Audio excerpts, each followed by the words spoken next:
you start the live thing? Sure. So you go to YouTube and I'll give you the login information. And you go to this camera up here. See that? Okay. And you click create and then you click live. And That's gonna be that's already this.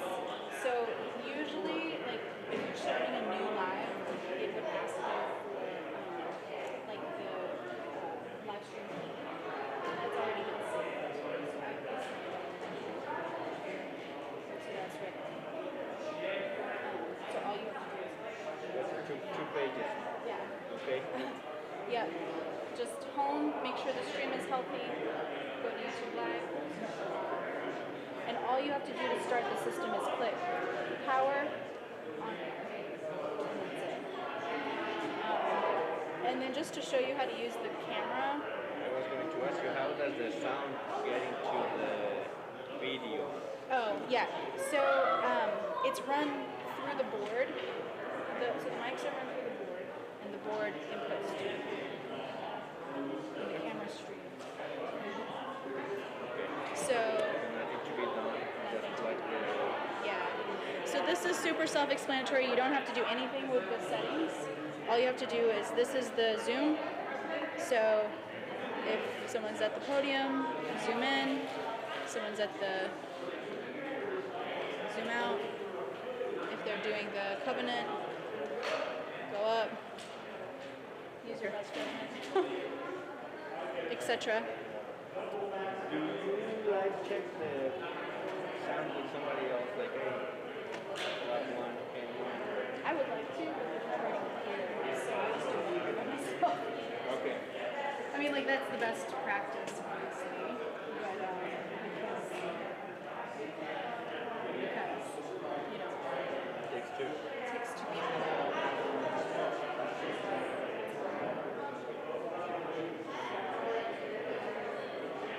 We said this for me. Lav 1, Lav 1.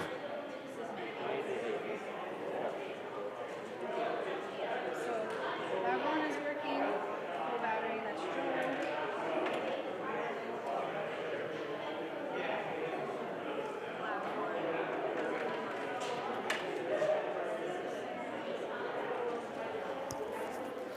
Lav 2, Lav 2, Lav 2.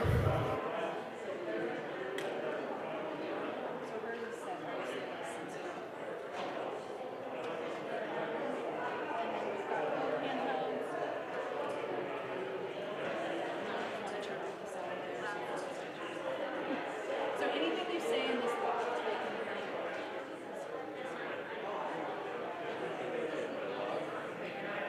Because the camera has its own. So it's running sound through the board to the camera, and then it's got its own room mic. Exactly. Handheld 1, handheld 1, handheld 1. I need to tune the mics.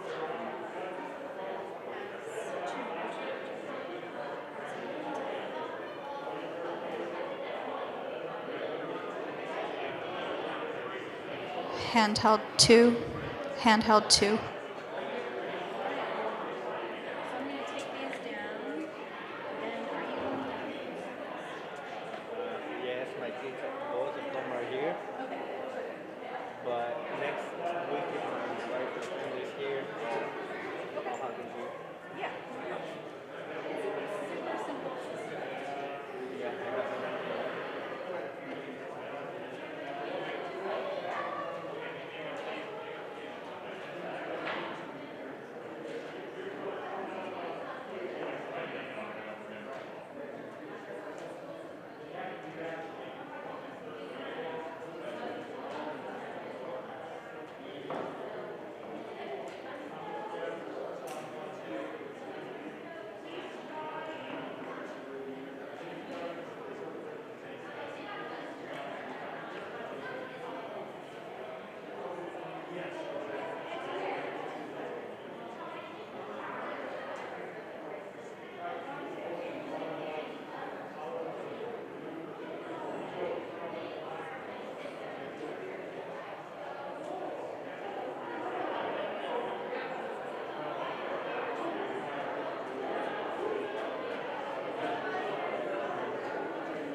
Good morning. I'm Joel Miller. I'm the interim minister here at All Souls, and so glad to welcome you all here this morning. It's a different morning than most, as you can see by these yet to be revealed items here. I'm excited about that for you. One of the things I'm thinking about this morning with you in the service is the notion of being called. And in a religious tradition, that really isn't so much having to do with a cell phone, or it has more to do with sometimes an inner voice, sometimes the voice of a congregation, especially in the case of Unitarian Universalist congregations, where only you, the people, have the authority to call a minister of your congregation. And one of the things about calls for ministers especially is that we like to ask each other, as soon as we get to start getting to know each other, we'll say, so how are you called? How did you experience a call to ministry? But the reality of a call to ministry, especially for Unitarian Universalists, is that we all are doing ministry together. We are all called. We all have a call story, something that calls us to a life greater than the ones we've lived, greater in some way, that calls us to leave the world a better place, maybe even calls us to something very much like the covenant we'll say in a few minutes. We'll talk a lot about calling today.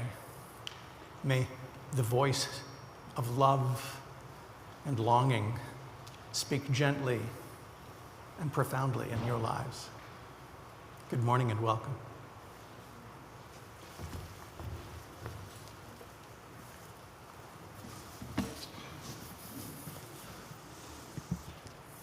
Good morning, and welcome to those of you joining us virtually and those of you present here at All Souls Unitarian Church. I'm Graham Cannon, and I'll be serving as your worship associate for today's service. If you're visiting us this morning, we are glad you are here with us. We welcome you and invite you to bring with you this morning your whole self as you join us in worship. In a few moments, we will open our service with the reading of the covenant and the chalice lighting. These rituals remind us to continually renew our promise to live into our covenant, to put love into action, and to live out the community of love and justice we aim to be. Our topic this morning is on the relationship of congregations and ministers, which follows an announcement by our ministerial search committee. Again, welcome. Let us worship.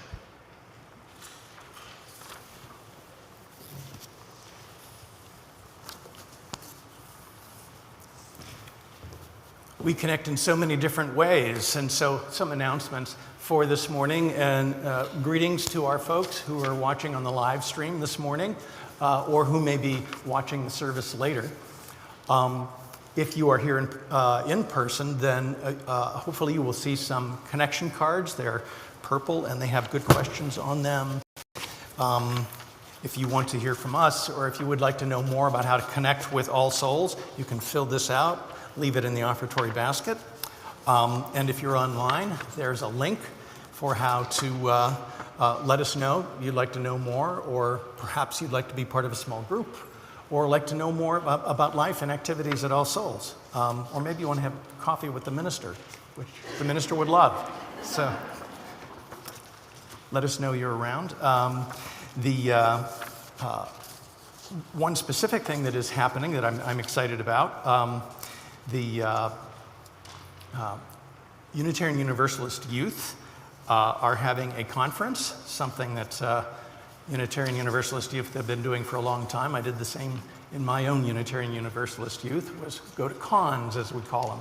And I love the title of this con. It's Conservation, C-O-N, all in caps, and then conservation. And indeed, this is a Green Sanctuary congregation, and our youth, like us, take environmental justice very, very seriously. So if you're interested in that, you can ask more about that on these connection cards, or you can talk with our religious educator, Sarah Cannon, or you can talk with Graham Cannon, who's involved with our youth group and this morning's worship associate.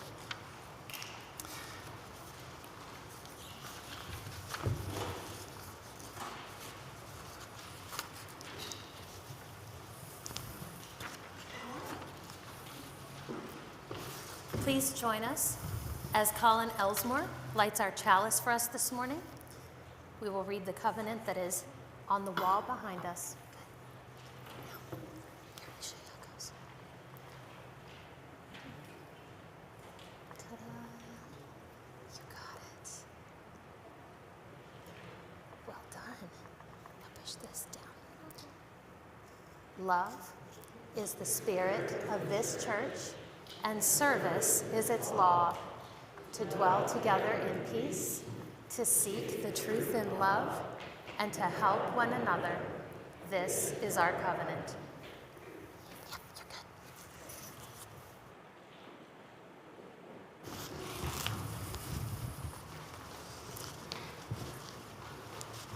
A service like today's is not a common one in the life of congregations. A service which, at this moment, features a special announcement from your ministerial search committee. And I am excited for you and so delighted to welcome members of your search committee to make their announcement at this time in the service.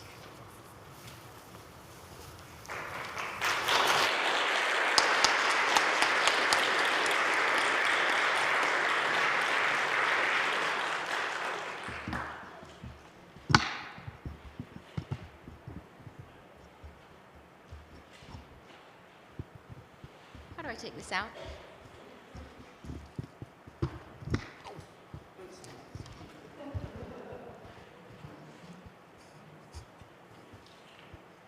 Good morning.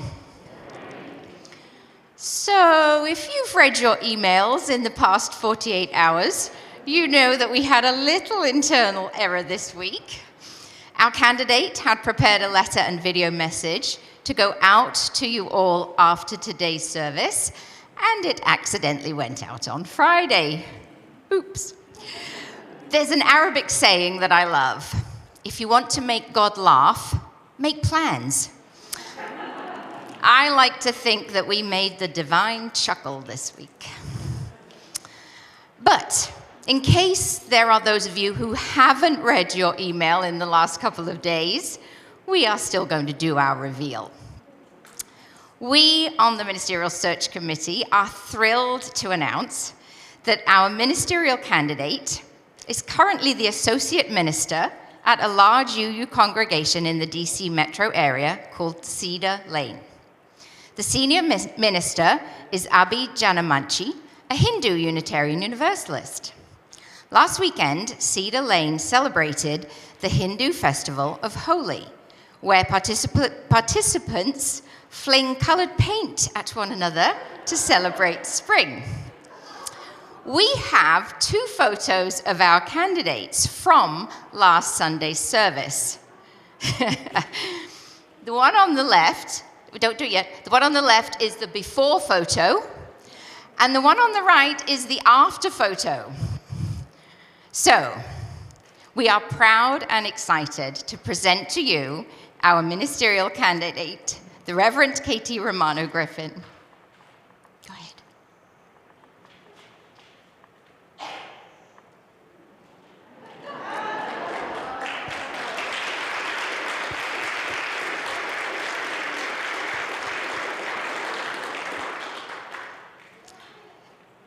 They are photos of our potential new minister. As you already have Reverend Katie's letter and video message, which detail her background, we thought we'd take you on the journey that we've been on with Reverend Katie over the past 3 months. As I mentioned last week, we were told by a member of the UUA transition staff back in early January, before our discernment phase began, that what often happens is a committee falls in love with one candidate, and that candidate falls in love with the congregation. That is exactly what happened to us. We are going to share with you personal anecdotes of moments along our discernment journey where each of us fell in love with Reverend Katie. Jerry is going to kick us off as he was the first to fall for Reverend Katie.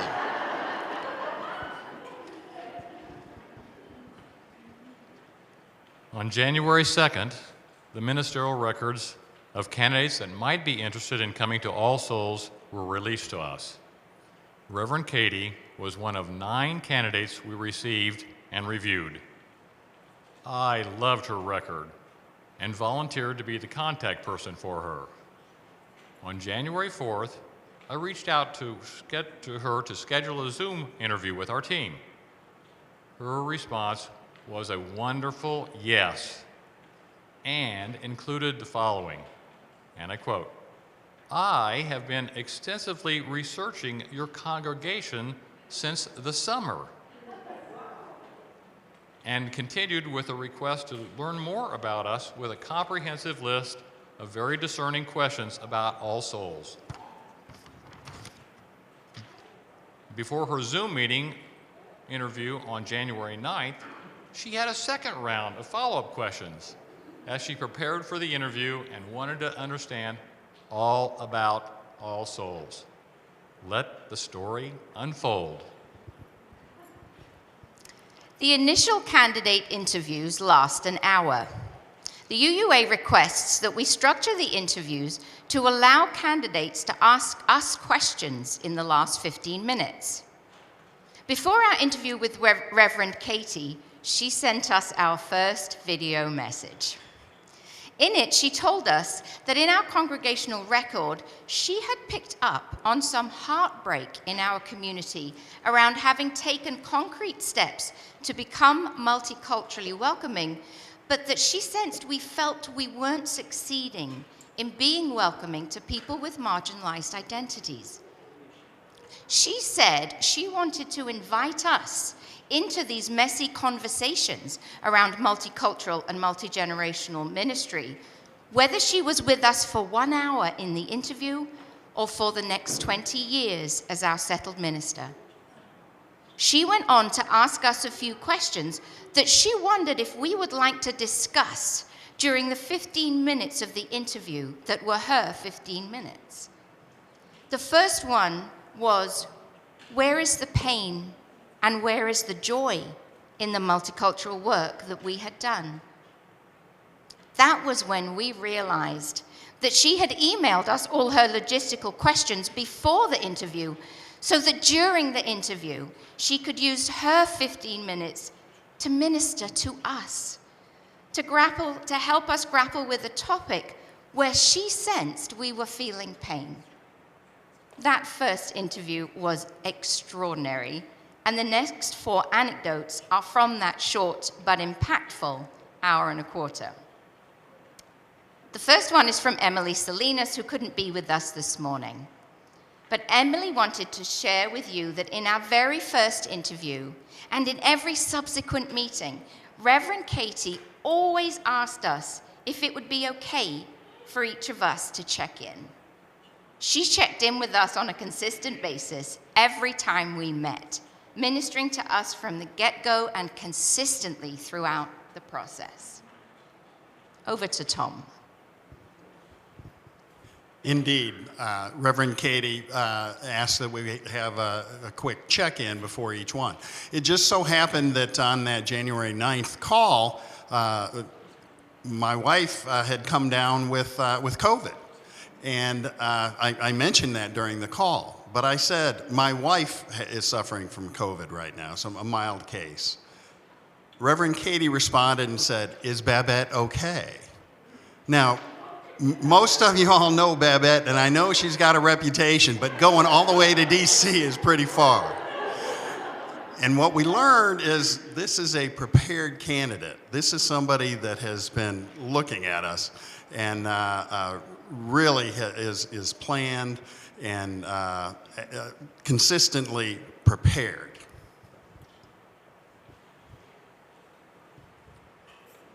Reverend Katie is a very organized person. During her first video encounter with us, she held up a 2-inch 3-ring binder chock full of papers and said that this was her research on the Indianapolis and All Souls Unitarian Church. And later, during her face-to-face interview with us, a question came up regarding the history of All Souls, to which the committee didn't really have the answer on our fingertips. And she says, well, I'll look it up for you. And she has been at Cedar Lane now for about 6 years. And she said that she still refers to the binder that she put together for Cedar Lane. She's organized.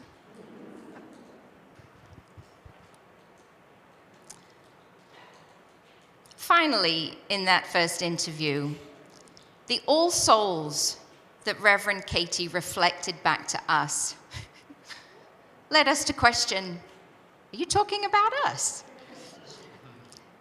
Over those 6 months where she had been researching us, she told us that she had reached out to many colleagues who knew of us. And she said that everything she heard about us was consistent, that everybody talked about our kindness, and that we are folks who always do the right thing.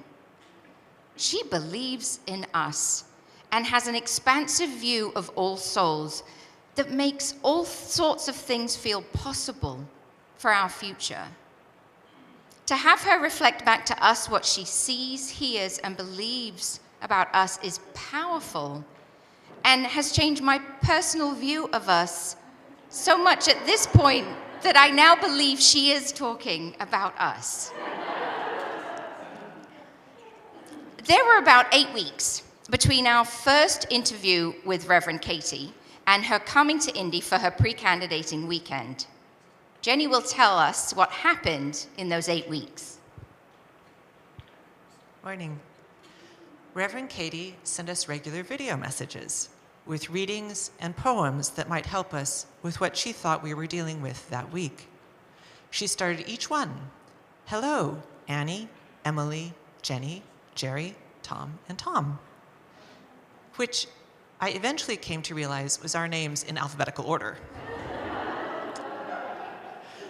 I came to look forward to the messages and often went back and re-listened to the readings. By the time Reverend Katie arrived in person, she felt like an old friend.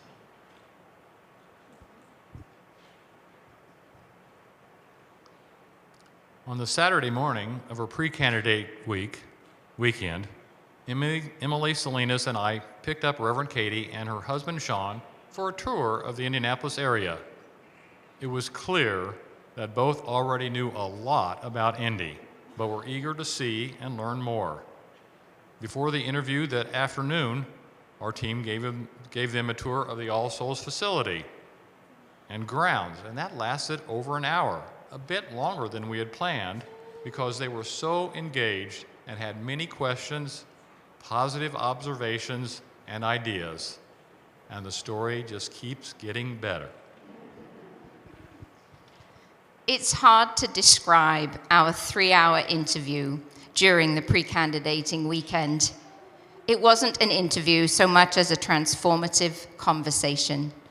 Reverend Katie created a space safe enough that we shared things with one another that we hadn't in our many months together on the committee. This was also the first time we heard Reverend Katie say that her ministry was, at its center, relationships built on caring. There were tears, there was laughter, there was deep, meaningful conversation. Reverend Katie didn't tell us how she would be our minister. For those 3 hours, she was our minister.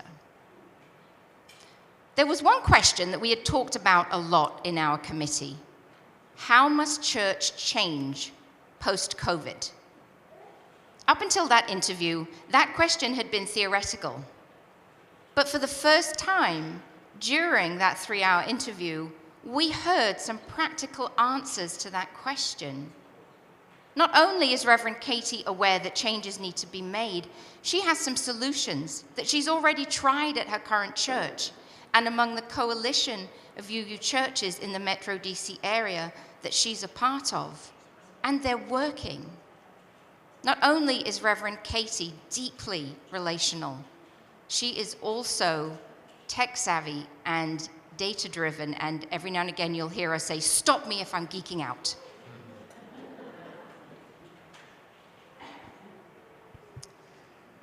As I was driving Reverend Katie that weekend to a meeting, just the two of us in the car, we were chatting, and we talked about our mostly grown children. I mentioned my half-Japanese children and said my daughter had experienced a few issues, but I was grateful that she was not at risk of being shot in an encounter with the police. I then felt embarrassed. I thought this was an awkward and insensitive comment. Reverend Katie said one of the wisest remarks I've heard about the knotty issue of racism as experienced by different peoples of color, that it is a real thing to be grateful for the privileges we, or my daughter, have, as well as being conscious of what we or they don't. She was wise, non-judgmental, and comforting, and I was both appreciative and impressed. That brings us to the service that Reverend Katie ran at the neutral pulpit the next day. Reverend Katie had told us that her service on Sunday was aimed at the needs of the congregation in whose pulpit she was preaching. However, after our transformational conversation on Saturday of that weekend, Reverend Katie went back to her hotel room and rewrote her sermon for the next day, still keeping it inspirational for the neutral pulpit congregation, but also making it applicable to us, a balm building on the transformational conversation we had experienced the day before. The service itself looked effortless. We arrived 30 minutes early and found Reverend Katie completely relaxed and greeting people as they arrived. The sermon was seamless and everything fit together. It was an hour of joy. Tom Seibert can't be here today, so Tom Miller will share his reaction to the service. Yeah, Tom couldn't be here today. But one thing that struck Tom during the process was that you rarely hear about anyone talking about the good news of Unitarian Universalism. And what he noticed, or how struck he was, I should say, was how Reverend Katie displayed enthusiasm and excitement sharing the good news of Unitarian Universalism from the pulpit on that Sunday. I hadn't seen Tom Seibert giddy before that.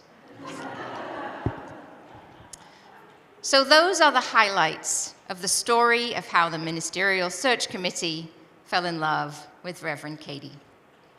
We believe that she is not just a strong candidate, but an exceptional one. We believe that her ministry could not just be a solid one, but a transformational one for us here at All Souls. So what happens next? The third and final phase of the search process is about you. You now get to start your journey with Reverend Katie. And, as always, Reverend Katie has a plan. In her letter is a link to a Google form for you to post questions. Then Reverend Katie will send regular video messages addressing some of those congregational questions that were put on the Google form. So please, if you have something burning that you would just love to know and you don't want to wait until May, please, please send her a question on the Google form.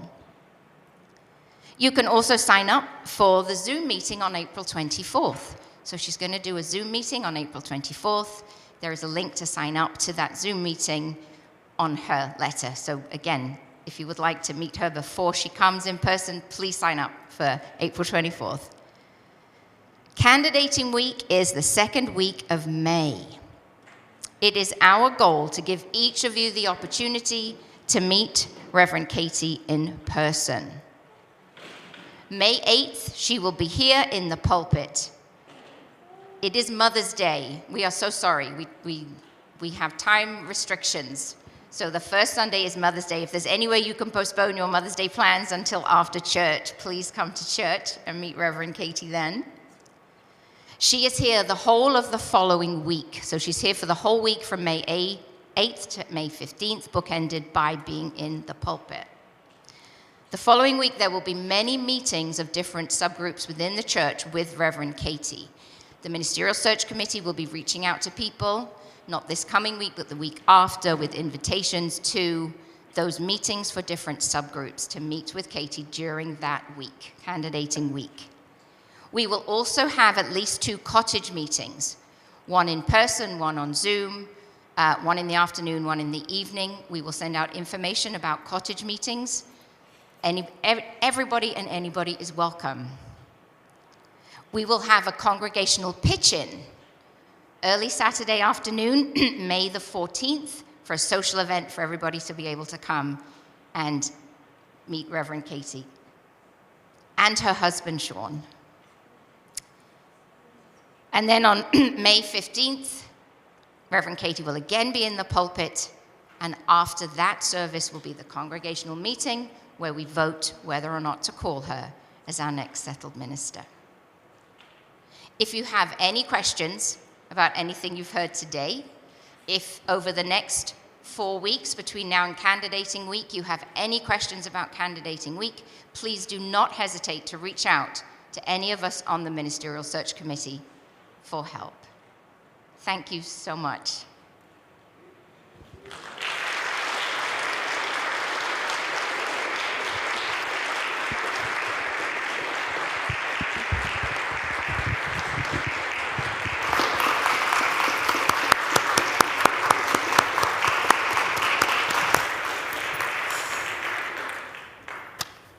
I'm feeling so much love for the search committee because it's just even more clear when you share what an enormous commitment it was on your part to perform this act of service for our congregation. Thank you all so much, those of you who are here and those who are away.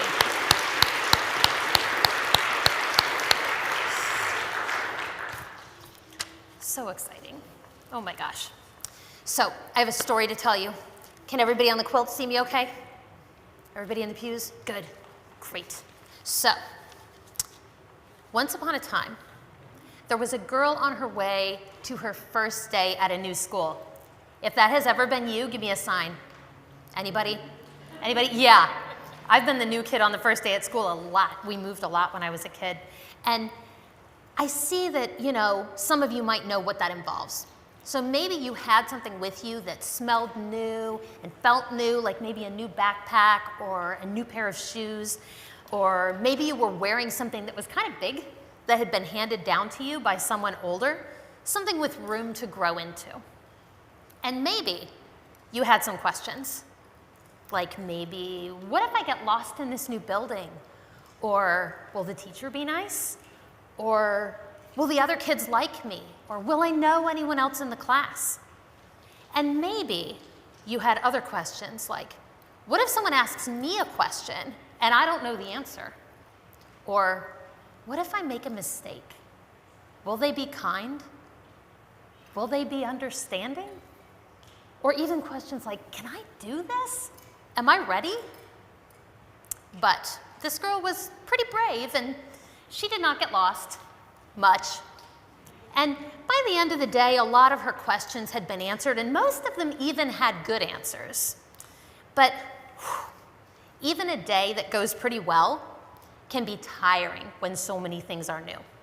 So by dinner time, she did not want to experience one more new thing. So she was very happy when her family made her favorite dinner, which might have been macaroni and cheese, or might have been a stir fry, or might even have been stuffed cabbage. She thought, I will be so glad to go to church on Sunday because everybody there already knows me, and it will be just like it always is. But this was not exactly true. You see, once upon a time, there was a minister, and it was that minister's first day at a new church. And maybe she had moved to a new town in order to go to that new church. Maybe she had moved into a new home. Maybe she had to find a new grocery store and new bookstores that she liked and new restaurants that she liked. And maybe the weather was a little bit different too. Maybe spring was kind of holding out on that place a little bit in a way that local residents found annoying. And maybe she had a lot of questions like, what if I can't find the supplies I need? Or what if their library doesn't have the books that I am used to using? Or What if I don't like my office? Questions like, what if someone asks me a question and I don't know the answer? Or what if I make a mistake? Will people be understanding? Will they be kind? Or even questions like, can I do this? Am I ready? When the girl came to church with her family, the new minister was right there at the front door greeting people. The first week of school had been so busy that the girl had honestly forgotten about this whole new minister situation. Are you kidding me? She thought. Things are different here too. I can't even.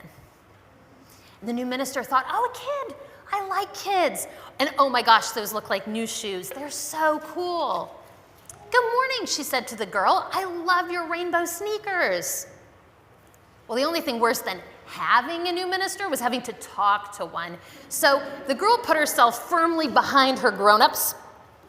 Now, this was the minister's first day at a new church, but this was not her first day on planet Earth, so she got it. If she had a grown-up's legs to hide behind that morning, she probably would have used that resource. Well, it's nice to meet you, she said. I'm so glad you're here. And she turned to greet the next person coming in. The girl started to walk away, relieved that she had escaped the whole talking to a new person thing, but then it hit her. Maybe the minister was new, but being glad the girl was here was not new, not at this church. It was universalism at work. It was the UU practice of honoring the special, sacred goodness in the heart of each person. That was every UU's job. So she turned around. Hey, she said, really loud so she could get the new minister's attention, of course. The minister looked over.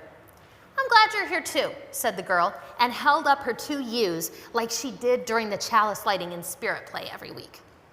The new minister did it back. The girl pointed to her rainbow sneakers. Target, she whispered really loudly. And the new minister gave her a thumbs up. After experiencing her own first day of school, it felt pretty powerful to be able to make a grown-up minister feel welcome like that. And honestly, as welcomes went, it might have been the best one the new minister got all day. Thank you.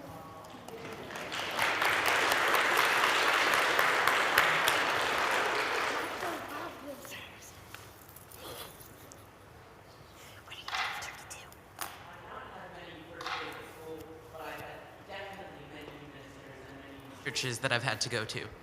I've had many UU congregations in many different states with many different ministers. I've also worked as a Unitarian Universalist on the regional level, and I recently started working on the national level as well. I've seen the good and I've seen the bad. I've seen ministers I connected with, and I've seen some I didn't. I have worked with communities that work together and accept each other. I've also worked in communities where people haven't really figured out how to be symbiotic yet.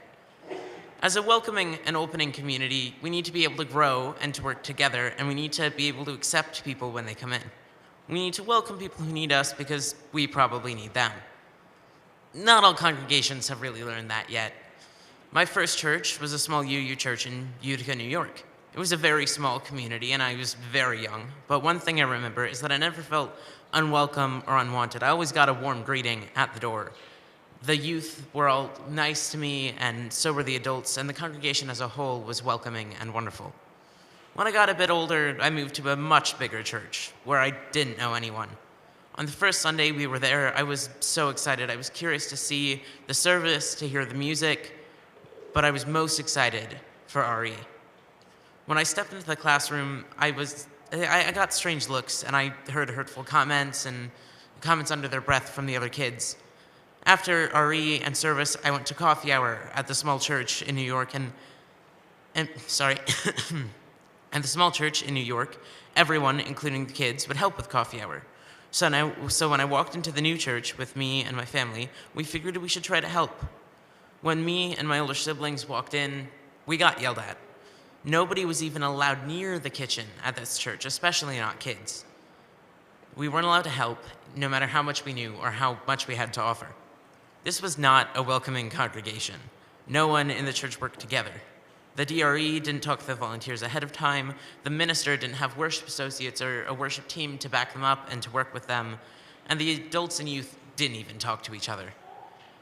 All the churches and communities I've been a part of have all had issues. The biggest and most common is that sometimes it's hard for the different communities and cliques in the church to contact each other and to talk and keep a good bond and conversation going. We don't listen very well. Being a welcoming congregation doesn't mean we just need to open our doors. It means we need to open our ears, our minds, and our hearts. When someone walks in through those doors, like a new minister, we need to work with them, and we need to listen to their story. The best congregations and the best communities I've been a part of and worked with are ones where everyone works in unison. Alone, we can do so little. Together, we can do so much. Helen Keller. Thank you.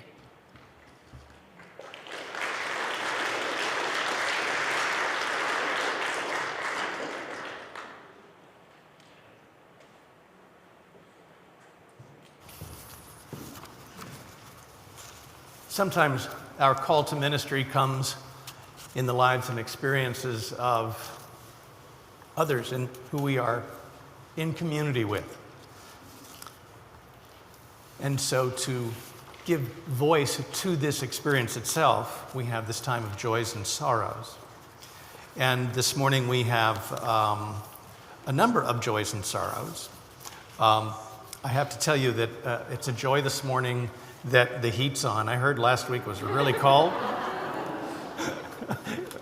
Yeah, okay, it was. So the joy is the heat's on. The sorrow is the boilers are about to die and we have to get new ones. Just so you know, that's why. You've already started the process. It's a joy that we're working on it together. I want this thing done before Reverend Katie gets here. A joy and a sorrow in our hearts this morning. Elizabeth Drucker, who is on the mend from some surgery. May she be up and about and running around soon. A joy for Natalie Solmer, who has an art show that's described here in the order of service. Joys and love to Jane Alexander, who continues to be on the mend from a return of breast cancer. And in the larger world around us, and actually for some of our very own members, sorrows and love for those of us who are transgender folks.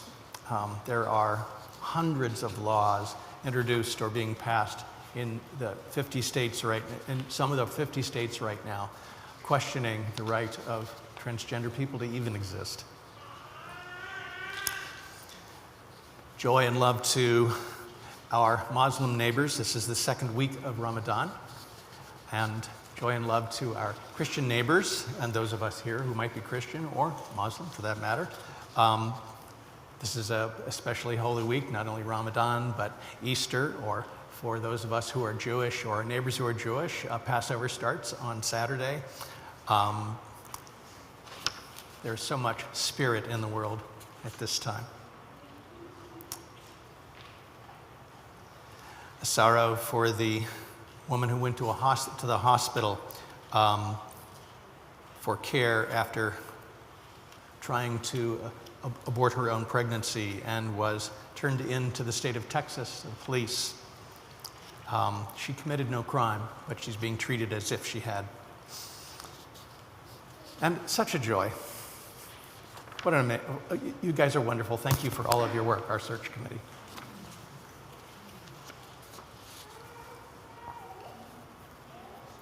Spirit of life. The call to ministry comes in so many different ways. A hand reached out in greeting by someone we are only just now meeting. Or perhaps the hand of a child as we cross the street together. Perhaps the hand of a friend as we're cooking for a church potluck. Or the hand of a fellow church member as we visit them in the hospital.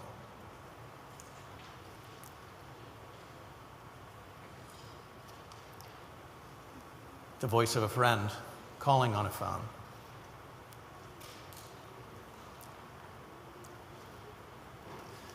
The voice of a prisoner in a letter as we write to them, even though we've never met them. Perhaps the voice of something disturbing, gentle, surprising, that comes from within. May all of the callings that come in joys and sorrows and in our loving and our caring connect us deeply to ourselves, to each other, and to all that is holy. Amen. So be it. Blessed be.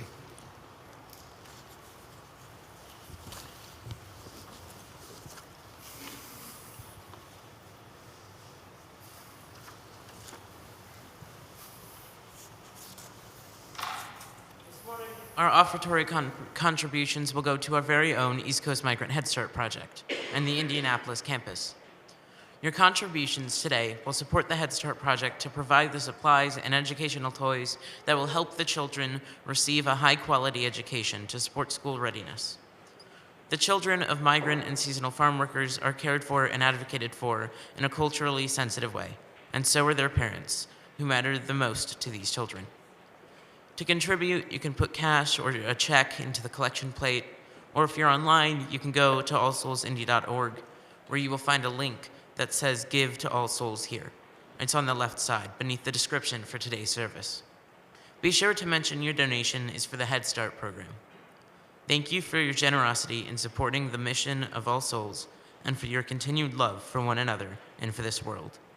May we now accept our morning offering.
So in a momentous time like this, and so much excitement as you're about to meet your ministerial candidate, Reverend Katie Romano Griffin. As an interim minister who has served 10 different Unitarian Universalist congregations and closing in on 32 years of experiencing ministry and talking with colleagues about ministry, I have some thoughts about things you can do, should you call Reverend Katie, to help your ministry together be successful. 8 thoughts of advice. And before I give you those thoughts of advice, there's an article here that I got, actually after the title of the service went out. It's a clipping that was sent in by the family of a member who died some years ago. And it's a clipping from the Indianapolis Star magazine, and it's an article about the Reverend Jack Mendelsohn, who was the minister here from 1952 to 56, 51 to 56, yes. And when he left here, he went on to serve 2 other congregations. He was a very prominent figure, not only in Unitarian Universalism, but really in United States culture in the 60s and 70s. And I love hearing some of the stories about his time here with you. One of the key things, though, for this morning is this quote, one that I have shared with every interim congregation I have served. Reverend Jack Mendelsohn wrote, "Great congregations and great ministers create one another." And that is indeed my experience. And knowing you and having met Reverend Katie, you could do great things together if you chose. If you do choose, my first piece of these 8 pieces of advice. You know, ministers have a front row seat on life. And as a matter of fact, the article talks a lot about that experience of being right there, right in the immediacy of life. Ministers get invited. You invite ministers into your lives at times of great joy, sometimes times of great sorrow. Sometimes there's a lot that goes on in a minister's life. I had more than one Sunday that looked like this: 2 worship services, followed by a memorial service, and then a visit to a hospital to help a family celebrate a newborn child, and then another visit to the hospital to speak with a member who's just learned about a tough diagnosis.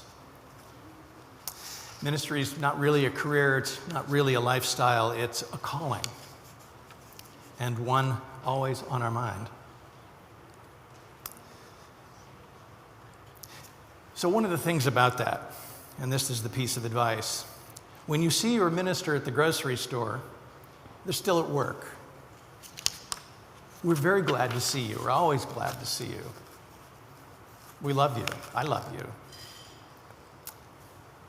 And if there seems like there's a lot going on, it's because there's always a lot going on for us. And the minute we see you and are thinking about how are you doing? How are you doing given the last thing we talked about? Or, oh yeah, there was that piece of business that we're working on. You know, we're working on the boiler together, something like that.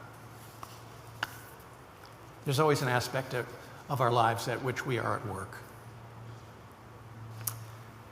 Second piece of advice. I have to tell you how grateful I am. I have gotten to be your interim minister. And by the way, I'm your interim minister for some months yet, so it's not time to say goodbye. You are so respectful and supportive of your ministers. You entrust your ministers with powerful expectations. And that allows you to do great things together. And yet it is complex to be a minister because, and it's hard to explain, so let me describe what happens typically. We'll go to a party. We decide we want a little downtime. We want a little more distance than usual from ministry. And so we've gone to a party. A friend's invited us to a party, and there probably won't be any Unitarian Universalists there. And then somebody will ask, so what do you do? and that's the moment at which the minister becomes the party buzzkill. As one colleague describes it, she described it in a UU World article, there might have been some outrageous conversation, and everything goes like at that moment when you pull the needle off the old vinyl record or the car screeches to the halt. Everybody was, what word did I just say? Oh, I dropped the F-bomb. Oh my God, I talked about. Then their apologies start coming out. Oh, I'm so sorry, pastor or minister or reverend. And then comes attempts at deep, meaningful talks. Just the kind of talk you were hoping not to have while you went to the party. And now I'm not telling you this actually because this is your problem. It's not. Ministers train to understand the complexities of what we do. It's the minister's job to keep a healthy boundary between their personal life and their calling as your minister. Your minister should always be your minister in the same way that your doctor is always your doctor, or your therapist is always your therapist. But what you can do, and this is my piece of advice, make sure your minister takes their day off, that they use their vacation time, give them a sabbatical every 4, 5, 6 years or so. Give your time, minister time to have spiritual community with other ministers. It's really restorative. These things are so restorative to the life of a minister and help us to be present as ministers to you and the life of your congregation. Number 3, your relationship with your minister, whoever that minister is going to be the most complex human relationship you may ever have. Because your minister has many roles with you. So at the moment, I'm in the role of a kind of teacher, spiritual teacher. But just a couple of weeks ago, I was also a fundraiser, telling you how excited I am for your a year ahead and asking you to pledge to your congregation. And by the way, just as a side note, the pledge campaign's going really, really well. And I have to tell you, you guys are great. You're so generous, so loyal to your congregation. Almost there. So I haven't gotten that pledge in. Just a few left to go. I'm grateful and I admire you for your generosity and your loyalty. So, your minister is a fundraiser, a teacher, pastor, visiting you in hospitals, supporting you through complicated spiritual journeys. Your minister is a volunteer supporter, guiding you, encouraging you, sometimes correcting you. Your minister is there during times of important transition, marriages, memorials, weddings. We have so many different kinds of roles with you in our relationships with you. More roles than perhaps exist in any other kind of relationship. So the advice here is, it is complicated, and there'll be all kinds of feelings that happen that you'll have in your relationship with your minister, whoever that minister is. Stay connected with your minister, because you're going to have moments like this. That moment where you catch up with your minister at the grocery store and suddenly find yourself sharing some really deep, important feelings, some spiritual experience you've had, and are really grateful to them, and then find yourself at the board meeting that night in which the minister disagrees with you publicly and you're really irritated with your minister. And that's real life, every year for a minister at least. Fourth piece of advice. Ministers are clergy, spiritual leaders of really any faith. We are called to comfort the afflicted and to afflict the comfortable. So if we're doing our job, we'll comfort you when things are rough or difficult or even joyful, yes, supportive, but there will also be times that we irk you or make you really mad. You can expect your minister to do both. And tell them when you feel that the balance between those two doesn't feel right. So you should know this. Ministers, we tend to know, clergy, in fact, in any religious community, we tend to know we're finding the right balance between comforting afflictions and afflicting comforts when we hear an equal number of complaints that we're doing it wrong or we're doing it right, or we need to do more, we need to do less. If we're somehow in the middle there, we're probably balancing it right. Which, and here's the piece of advice, when you don't feel the balance is right, is really afflicting. We do our best to stay together, stick together, and understand that it's good to have discomfort in congregational life. It means what we're doing really matters. We're growing, we're changing. Fifth piece of advice. Please talk to us, please.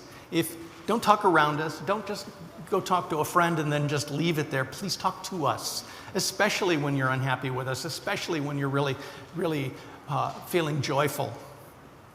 When you're feeling something intensely or deeply, talk to us. About 5 years ago, knowing that I give a sermon like this to every congregation, although I always change it because I learn a lot from every congregation. But 4 or 5 years ago, I polled all my colleagues, Unitarian Universalist colleagues, and I said, so I give this kind of sermon in the spring, the last spring of my interim ministry. What would you like me to say in the sermon?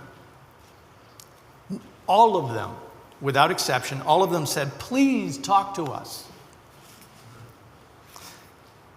Gossip, anonymous griping, please don't do that. Just talk to us. If you want to demoralize your minister, don't talk to us. I'm going to offer more on that actually in a couple of weeks, because there's easy ways to do that and some easy guides to that. Sixth piece of advice, be tender to one another. We all make mistakes. We're all growing. All of us at one time or another walked through those front doors to the church for the very first time.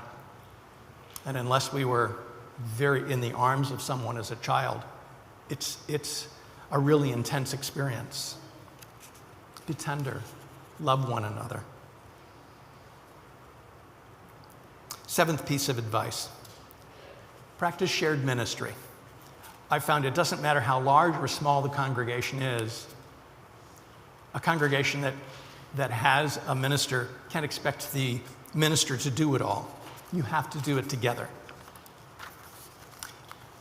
That doesn't mean you do everything identically the same.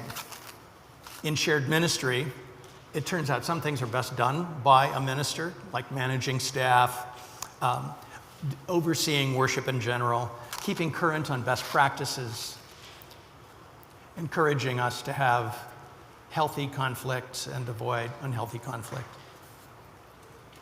And you, in turn, the people of the congregation, it is your privilege and your responsibility to articulate the purpose of All Souls, to come up with the words of your mission and vision, and to call those people who become your ministers, and only you can do that. And then when you have done that, give them the resources they need so that they can manage this institution well and support you in your ministries. And lastly, your ministers cannot do your ministries. It's not even enough to write the check. Be connected to your own calling. If you want a spiritual life, show up for it. If you want the world to be a better place, which our spiritual lives usually call us to, you have to show up for that. Show up for the difficult tasks. And I know I've said this before, but you have saved lives here at All Souls by being together, by nurturing this congregation. I know this. I've heard it from some of you. Don't be bystanders. You make a huge difference by being All Souls and being in this community, being in this world. Please show up for your ministries. You're saving lives. You have another century of great ministry ahead.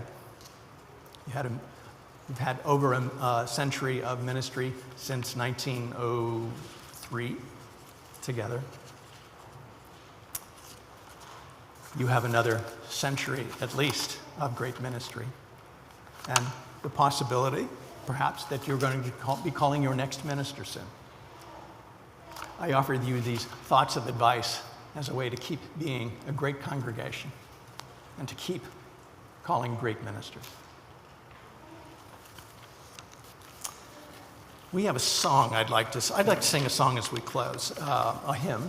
It's number 298. We're going to sing the first, the fourth, and the fifth verses. Wake now my vision. I hope you'll find it in these gray books. 298.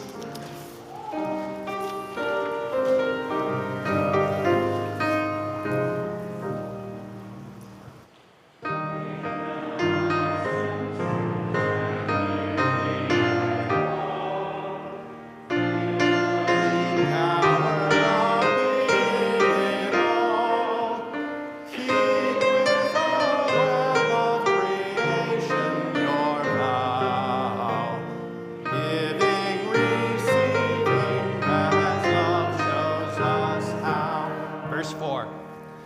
Wake now my conscience with justice thy guide. Join with all people whose rights are denied. Take not for granted a privileged place. God's love embraces the whole human race. Wake now my vision of ministry clear. Brighten my pathway with radiance dear. Mingle my calling with all who will share. Work toward a plan of transform my own care. Please be seated.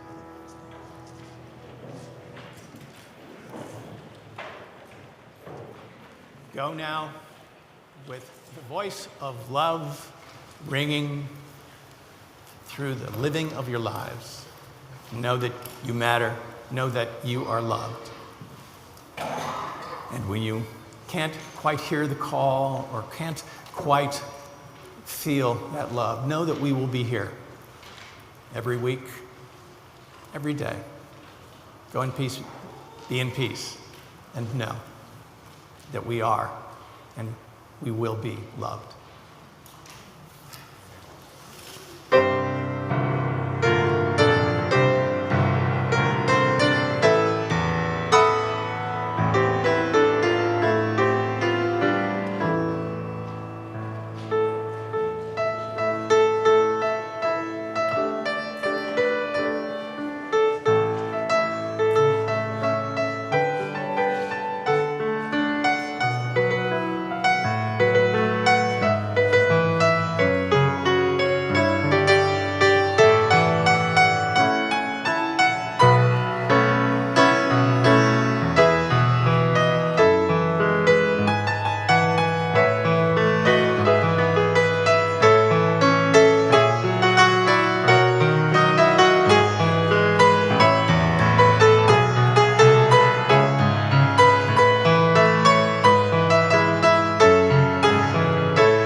those of you tuning in online, please remember that Ollie Howe is hosting the online coffee hour on Zoom, and the link is in your welcome email from this morning.